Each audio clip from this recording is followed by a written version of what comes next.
Welcome to Pop Up to Powerhouse, the podcast where side hustles turn pro.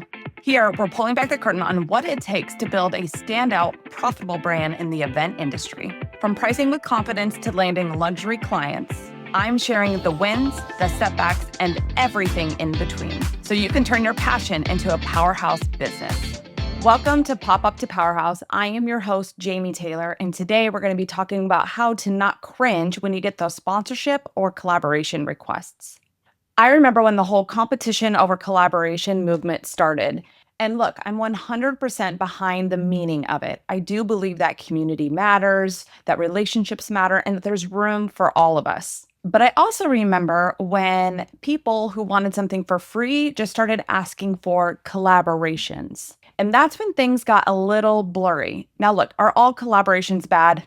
Absolutely not. Actually, some of the most important relationships that I have in my business is from collaborations. But here is the part that people don't talk about.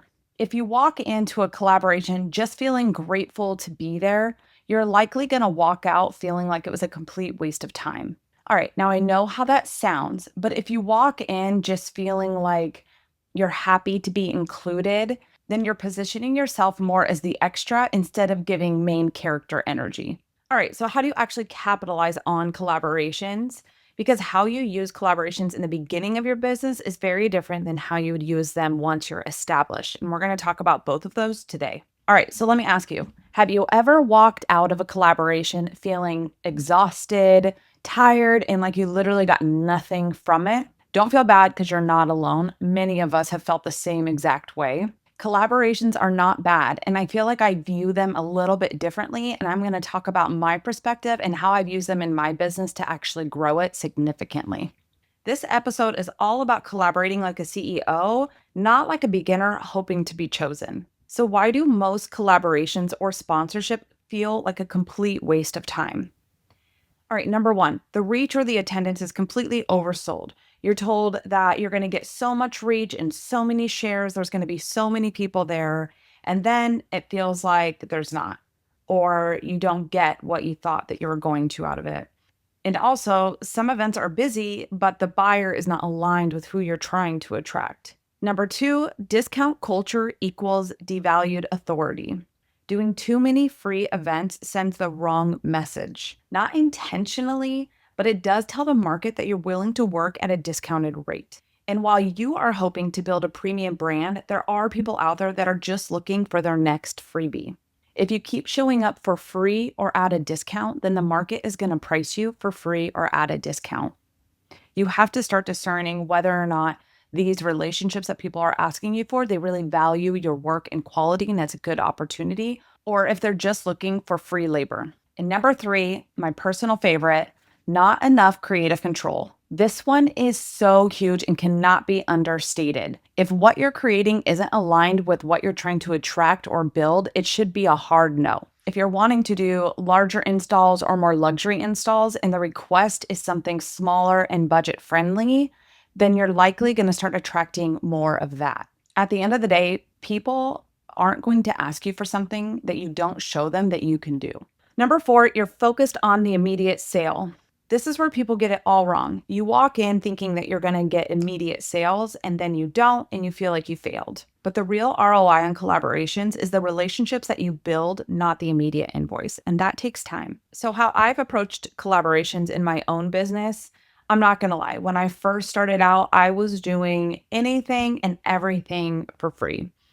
I just wanted to get my name out there and build those relationships. But I always managed to have some creative control from the beginning. I kind of knew what I wanted to create and would offer that from the beginning. But a lot of times I was just grateful to be in the room, which is natural because you're just starting out. But as you start building your brand and you start transitioning, eventually I realized that some of the events that I was doing wasn't aligning with who I wanted to get into the door with. So I shifted my focus and I wanted to start working with more corporate events. And so that's where I shifted my focus in terms of the collaboration requests that started coming in. And this is when I started to adopt a sponsorship or collaboration policy and realized that I needed something that would help me decipher whether or not this was going to be a good event to participate in.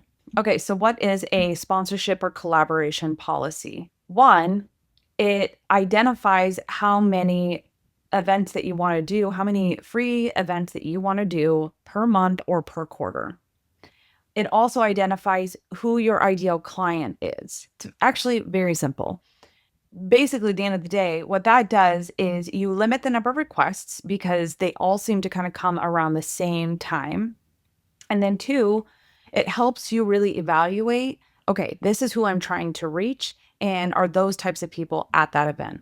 So once I started to adopt that, those were only the events that I started to do for free, and I started to see my business shift and go more towards corporate events. Okay, now I've been in business for 9 years, and how I approach collaborations is completely different. Now that I'm established, I tend to execute a lot of my clients' ideas, their events, their themes, their color palettes. And while my clients are amazing and let me do, for the most part, what I want, it's still kind of within the parameters of what their event is. And so now I realize that I was really missing just having total like fun and freedom and creativity at events. And so those are the types of collaborations I will do. I will do some where it's completely my idea. I pitch it to somebody and I will go do it. I love doing events that are in public, so that more people can see them, as opposed to, say, styled shoots that are kind of tucked away, and it's great for social media. But I love it when people participate in and get to see the installations in person. So those are the ones that I like to do. Or say I got a new product. A lot of times I will do an event, say an industry event, using those products. One, it helps me promote them, but two, I get to just do a really fun install. Real quick, if you're a balloon artist who is tired of competing on price and is ready to step into higher end work, I created Luxury Balloon Academy just for you. This is the exact process that I use to go from small jobs to attracting premium clients and large scale designs. So if you're ready to elevate your brand and your pricing, check the link in the show notes. If there's just one thing that you take away from this episode, I hope it's this. You should always have creative control over the free product that you're providing. Obviously, within reason, it should fit their theme, it should fit their color palette, but outside of that, the scale and the design is mine. I've walked away from some collaborations because people wanted to dictate exactly what I would be doing, or it wasn't in alignment with the things that I wanted to do or attract, so I would walk away from them. So if it ends up not aligning, you can say no. I only do large focal point installs because that's what I wanted to attract more of. You don't build demand for something that you never show. Okay, so here are 3 mindset shifts or perspectives that I've developed over the years when approaching these types of events and how I participate in them. So number 1, a lot of people walk into these events hoping to get kind of immediate sales from them, whether you're doing an open house, like you're looking for that booking. And a lot of times that ends up not happening. And that doesn't mean that the event went bad, but if you shift your perspective to building relationships with the vendors that are there, you're going to build a more sustainable relationship that compounds over time, as opposed to just getting like an immediate sale. I can track back almost one install to every collaboration that I've done, and one was almost a year later. And so that goes into asking your clients how they heard of you. So there might be clients that actually saw you at a marketing event, but if you're not asking, you don't know that that's how they found you. So whether it's on your online form, on your website, or just by verbally asking them like, hey, how did you find me? That is where you start building dialogue and realizing that, oh, these marketing efforts and these events that I'm doing are actually paying off. Number 2, in one of my darkest times while owning a business, I was burnt out. I wanted to quit. That is an episode for another day, but I was ready to throw the towel in, but something was telling me to not and to keep going. And so I did. I ended up doing an open house for our venue. And honestly, I kind of had to drag myself there, but I did have creative control. I definitely dictated the type of install that I wanted to do, and it was big. And while I was there, we had a booth set up. I stayed there. I networked, and I was networking with the other vendors that were there. That one event ended up turning into over $20,000 in business for me because I decided to show up. I decided to network, and other vendors ended up referring business to me from that event.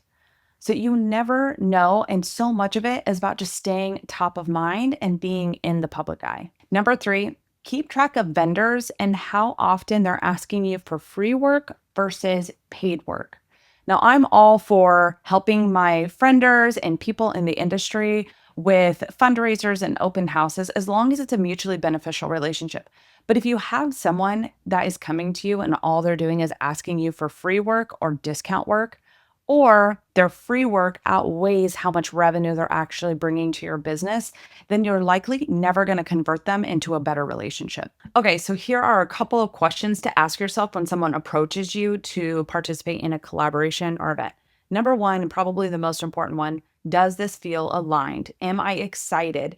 Do I love the theme? Do I love the color palette? And do I love the vendor team that I'm going to be working with? If it's a yes, then honestly, you likely should probably do it. Number two, does this align with the types of clients that I'm trying to attract? Number three, do I want to be publicly associated with this brand or these vendors long term? Number four, how many collabs have I already done or do I already have booked? So this goes back to knowing how many you want to do monthly or quarterly, because if you're saying yes to a bunch of free events, you're not leaving any days open for the paid events that you might get.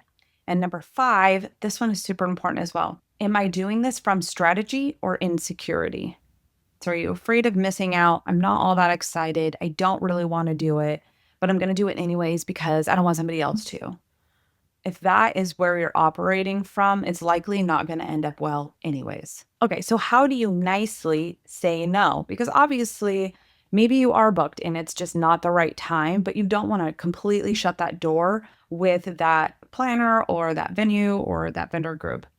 So how do you nicely say no? This is where your sponsorship or collaboration policy comes into place. So you could say something like, thank you so much for thinking of us. We only take on a certain number of strategic partnerships each quarter, and currently we are fully booked.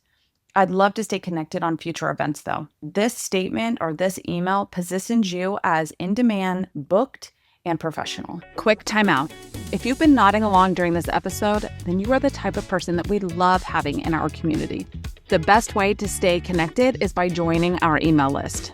It's where we get to share a little bit more of behind the scenes magic, stories that I don't always get to share on the podcast, early access to special announcements, and ways to be part of the conversation with other listeners who care about the same things as you do. We'd love for you to be a part of it, so just head to thejamietaylor.com/email and drop your email in. No spam, just real connections and good stuff. Okay, so how do you structure collaborations that you gain authority, not just followers? Okay, so first define your goals. What are you trying to get? Are you trying to build your portfolio? Are you just doing this for content creation? Are you trying to get more corporate exposure? Understand what you're trying to get going into this. And then number two, clarify your deliverables or what you're getting out of this. At the end of the day, a collaboration is just a fancy word for sponsoring. And when you sponsor something, you get things out of it. And so you need to be identifying the benefits of why you're providing the service for free. So how many times are they going to post you? Is your logo going to be there on site at the website? Are you going to be in their stories? Are they going to post a reel? Are they going to post you in their feed?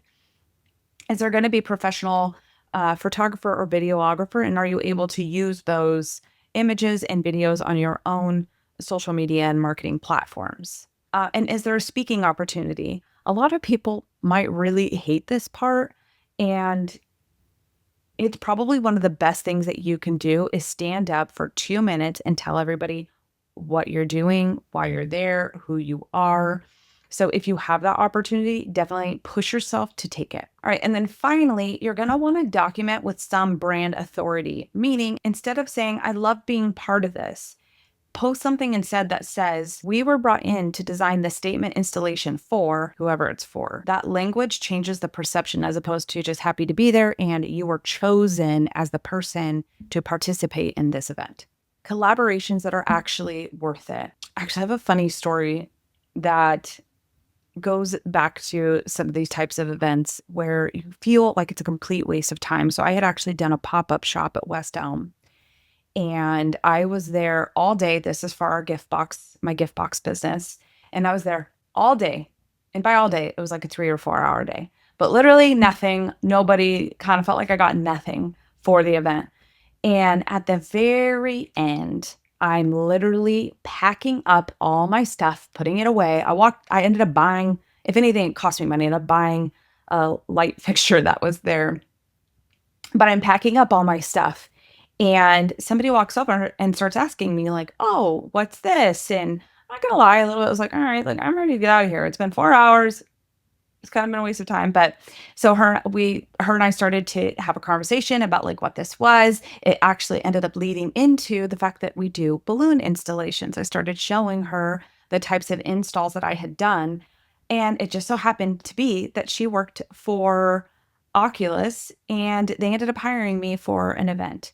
So my point in that story is you never know what an event will bring you, and it only takes one person to make it worthwhile. Okay, so what collaborations are actually worth it after saying all of that? A lot of them. You want to make relationships with venues, with event planners, with photographers, with videographers, anybody that is in the industry that you are wanting to be in or that you are in. So many of my long-term referral partners all came from sponsored events or collaborations. Collaborations are what got me in the door, but I made sure that my work got me noticed and booked. Okay, so what I hope you took away from this is that not all collaborations are bad, but collaborations are also not charity.